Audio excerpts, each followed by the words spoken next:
వి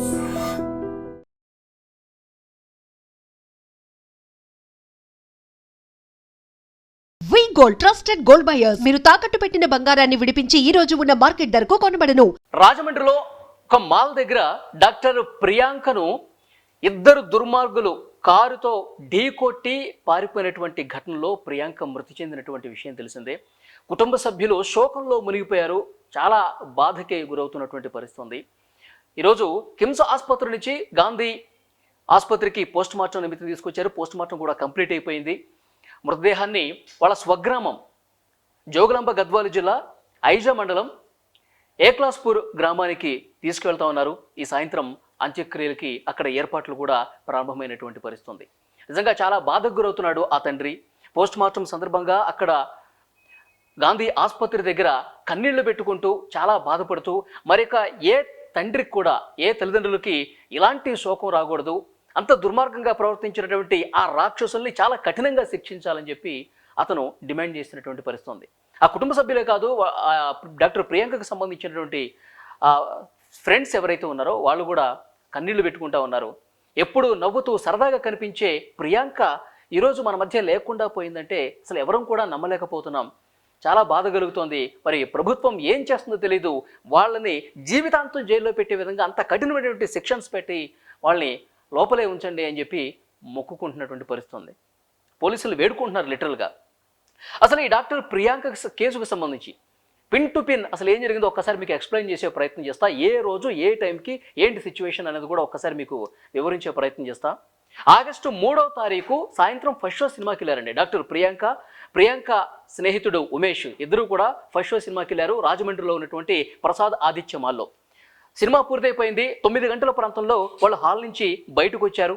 అక్కడ exit gate దగ్గర ముందుకు వెళ్తున్న క్రమంలో, ఎందుకంటే సినిమా అప్పుడే క్లోజ్ అయింది కాబట్టి అందరూ కూడా ఆ వే నుంచి ఆ ఎగ్జిట్ మార్గం నుంచి బయటకు వస్తూ ఉంటారు.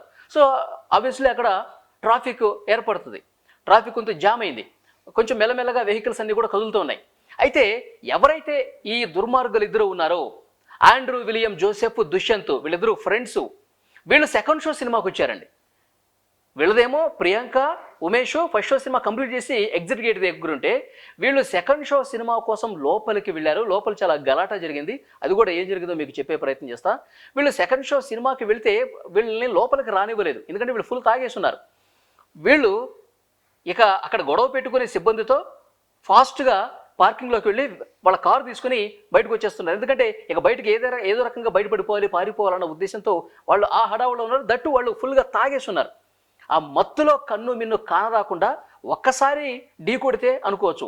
ఒకసారి ఢీ కొట్టారు, మళ్ళీ రెండోసారి ఢీ కొట్టారు, మూడోసారి ఏకంగా ఫాస్ట్గా పోనిచ్చేసి ప్రియాంక కింద పడిపోతే ఆమె తల మీద నుంచి వెనకాల మెడభాగం మీద నుంచి కారు ఎక్కేసి వెళ్ళిపోయింది. వాళ్ళు ఎక్కడ ఆగలేదు. అరే మనం వెహికల్ని ఢీ కొట్టేసాం, పాపం అమ్మాయి పడిపోయిందని చెప్పి కనీసం ఆ విచక్షణ కూడా లేకుండా ఫాస్ట్గా వాళ్ళు పారిపోయారు. వెంటనే అక్కడ ఆ ఎగ్జిట్ గేట్ దగ్గర, ఇది 3వ తారీఖు సాయంత్రం జరుగుతుంది ఈ ఘటన. ఎగ్జిట్ గేట్ దగ్గర ఉన్నటువంటి సెక్యూరిటీ సిబ్బంది కావచ్చు, అలాగే సినిమా చూడటానికి వచ్చిన వాళ్ళు కావచ్చు, అక్కడ ఉన్నటువంటి పబ్లిక్ వెంటనే రియాక్ట్ అయిపోయి ఒక వెహికల్లో దగ్గరలో ఉన్నటువంటి ప్రైవేట్ హాస్పిటల్ స్వతంత్ర హాస్పిటల్కి తీసుకెళ్లారు. అప్పటికే చాలా బ్లీడింగ్ అయిపోతుంది. ఉమేష్ కూడా స్వల్పంగా గాయాలైనాయి. రైట్ సైడ్ ప్రియాంక పడింది, కారు ఆమె మీద నుంచి వెళ్ళిపోయింది. లెఫ్ట్ సైడ్ ఉమేష్ పడిపోయాడు, అతనికి చిన్నపాటి గాయాలయ్యాయి. వెంటనే అక్కడ హాస్పిటల్కి తీసుకెళ్లిన తర్వాత పరిస్థితి కొంచెం క్రిటికల్గా ఉంది. ఇప్పుడు కనుక మీరు హుటాహుటిన హైదరాబాద్ తీసుకెళ్తే మార్గ మధ్యలోనే ప్రాణాలు పోయే ఛాన్స్ ఉంది. ఫస్ట్ మనం ఇక్కడ ప్రాథమికంగా కొంత ట్రీట్మెంట్ ఇద్దాం. ఈ ట్రీట్మెంట్కి ఆమె ఏ విధంగా రియాక్ట్ అవుతుందో చూద్దాం. ఆ తర్వాత హైదరాబాద్ తీసుకెళ్ళాలని చెప్పి పోలీసులు అక్కడ ఉన్నటువంటి వైద్యులు, హాస్పిటల్లో ఉన్నటువంటి వైద్యులు చెప్పారు. తర్వాత వెంటనే కుటుంబ సభ్యులకి ఫోన్ చేసి చెప్పారు. ప్రియాంక తల్లిదండ్రులకి వాళ్ళకి ఇన్ఫర్మేషన్ వెళ్ళిపోయింది. వాళ్ళు 3వ తారీఖు రాత్రే వెహికల్లో ఇక్కడ రాజమండ్రికి వచ్చేసారు. తెల్లవారుజామున వాళ్ళు రాజమండ్రిలోనే హాస్పిటల్లోనే ఉన్నారు. అలాగే రాత్రి వెంటనే పోలీసులకు కూడా ఇన్ఫర్మేషన్ ఇచ్చారు. ఇక్కడ ప్రసాద్ ఆదిత్యమాల దగ్గర యాక్సిడెంట్ జరిగింది, వీళ్ళు కొట్టేసి వెళ్ళిపోయారు, ఒకసారి ఈ కేసు సంబంధించి రండి అని చెప్పి పోలీసులు కూడా ఇన్ఫర్మేషన్ ఇచ్చి పోలీసులు అక్కడికి వచ్చారు. ప్రైవేట్ హాస్పిటల్కి వచ్చి అక్కడ వైద్యులతో మాట్లాడారు. ఎవరైతే స్వల్ప గాయాలతో మాట్లాడే పరిస్థితిలో ఉన్నాడో ఉమేష్ని వాంగ్మూలం కూడా రికార్డ్ చేశారు. వాళ్ళు కావాలని చేశారు సార్, ఒక్కసారి మీరు అక్కడ సీసీ కెమెరాలు చూస్తే మీకు క్లియర్గా అర్థమవుతుంది. వాళ్ళు ఒక్కసారి ఢీ కొట్టి, రెండోసారి కూడా మళ్ళీ మెల్లగా ఢీ కొట్టి, మూడోసారి ఇక ఫాస్ట్గా మా మీద నుంచి వెహికల్ పోనిచ్చారు. వాళ్ళని వదలొద్దు, వాళ్ళు ఒక హత్య చేయాలని ఒక ఆబుద్ధితోనే, ఆ ప్రవర్తనతోనే వాళ్ళ మోటివ్ అలాగే ఉంది. ఢీ కొట్టేసి చంపేసి వెళ్ళిపోవాలన్నదే వాళ్ళది క్లియర్గా కనిపిస్తుంది. మీరు ఒకసారి ఆ విజువల్ చూస్తే అర్థమవుతుందని చెప్పి ఉమేష్ స్టేట్మెంట్ కూడా ఇచ్చాడు. సో అప్పుడు హిట్ అండ్ రన్ కేసుకు సంబంధించి ప్రాథమికంగా వాళ్ళ దగ్గర ఉన్నటువంటి ఆధారాలు, తీసుకున్నటువంటి స్టేట్మెంటు, వీటిని బట్టి వాళ్ళు కేసు నమోదు చేశారు. తర్వాత కుటుంబ సభ్యులు కూడా హాస్పిటల్ దగ్గరికి వచ్చి కన్నీళ్లు పెట్టుకుంటూ చాలా బాధపడుతూ రోధించినటువంటి పరిస్థితి ఉంది. ఇక 4వ తారీఖు ప్రైవేట్ హాస్పిటల్లోనే ప్రియాంక ఉంది. 5వ తారీఖు మధ్యాహ్నం తర్వాత దాదాపు 4 గంటల ప్రాంతంలో 5వ తారీఖు 4 గంటలకి రాజమండ్రి నుంచి హైదరాబాద్ కిమ్స్ హాస్పిటల్కి ప్రియాంకని తీసుకొచ్చారు. ప్రియాంకని తీసుకొచ్చి ఐసీయూలోనే ఉంచారు, వెంటిలేటర్ మీద ఉంచారు. ఎందుకంటే ఆమెకి డైరెక్ట్ ఆ వెంటిలేటర్ సాయంతోనే గాలాడుతుంది, ఆమెకి శ్వాస తీసుకుంటోంది. మొత్తం మెదడు కూడా పూర్తిగా చలనం లేని స్థితిలో ఉండిపోయింది. డాక్టర్స్ 5వ తారీఖే చెప్పారు. 5వ తారీఖు రాత్రి క్లియర్గా పేరెంట్స్కి కూడా చెప్పారు, మా చేతుల్లో ఏమీ లేదు, ఇక హోప్స్ అంతా దేవుడి మీదే వేయాలి. ఎందుకంటే ఆమె కనీసం రియాక్ట్ కావట్లేదు, ఆమె మెదడు ఎలాంటి స్పందన కూడా లేదు. మా చివరి ప్రయత్నంగా మేము చేస్తాం, ఇవ్వాల్సినటువంటి కొన్ని ఇంజెక్షన్స్ ఇస్తాం, ఆ తర్వాత దేవుడి మీద భారం వేయాలి, ఇప్పటికైతే హోప్స్ లేవని చెప్పి చాలా క్లియర్గా పేరెంట్స్కి చెప్పేశారు.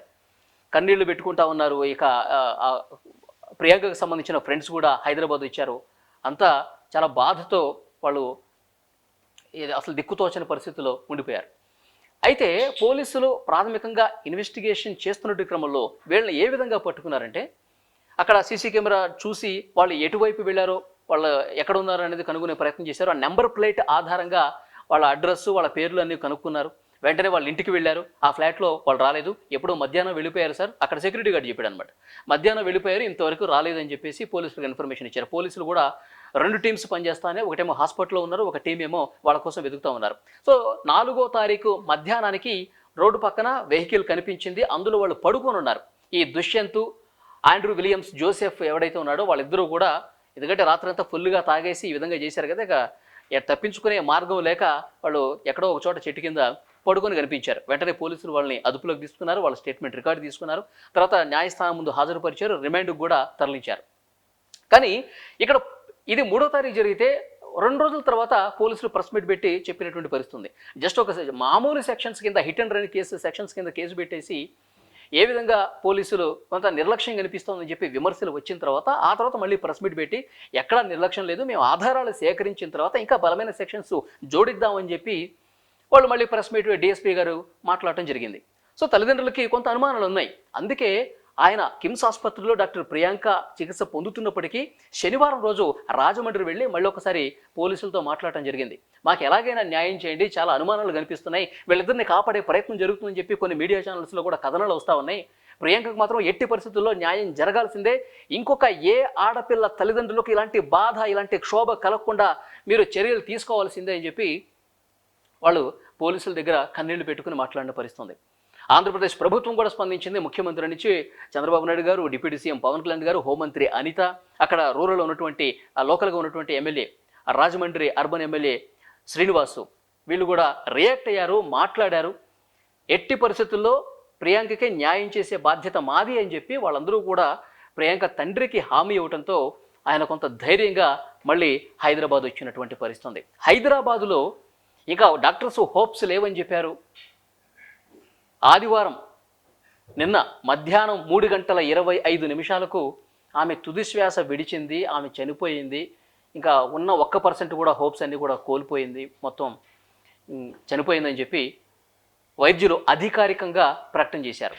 ఇక ఆ తర్వాత రాజమండ్రిలో ఉన్నవాళ్ళు, వాళ్ళ ఆ కళాశాలలో ఎక్కడైతే ఆమె పీజీ చదువుతుందో వాళ్ళ ఫ్రెండ్స్ అందరూ కూడా కన్నీళ్లు పెట్టుకుంటూ రోధించినటువంటి పరిస్థితి. వాళ్ళందరూ కూడా హైదరాబాద్ వచ్చారు. హైదరాబాద్ వచ్చి గాంధీ హాస్పిటల్లో పోస్ట్ మార్టం జరుగుతున్నటువంటి ఆ ప్రాంతంలో కూడా వచ్చి మీడియాతో మాట్లాడారు, కన్నీళ్లు పెట్టుకున్నారు.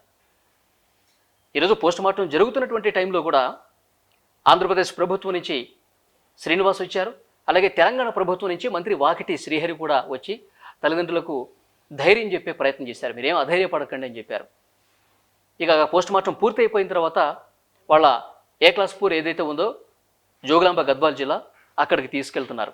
సో వాళ్ళ తండ్రి చెప్పాడు, యాక్చువల్గా శ్మశాన వాటికలో అంత్యక్రియలు చేద్దాం అనుకున్నాం, కానీ అక్కడ మా బంధువులు, కుటుంబ సభ్యులు కూడా గతంలో వాళ్ళకు ఒక వ్యవసాయ క్షేత్రం ఉంది, ఆ వ్యవసాయ క్షేత్రంలోనే ఏక్లాస్పూర్లో డాక్టర్ ప్రియాంక అంత్యక్రియలు చేసేందుకు ఏర్పాట్లు చేస్తున్నాం. ఎందుకంటే గతంలో మా పూర్వీకుల అంత్యక్రియలు కూడా వ్యవసాయ క్షేత్రంలో చేసినటువంటి సెంటిమెంట్ ఉంది కాబట్టి అక్కడే చేస్తున్నామని చెప్పారు.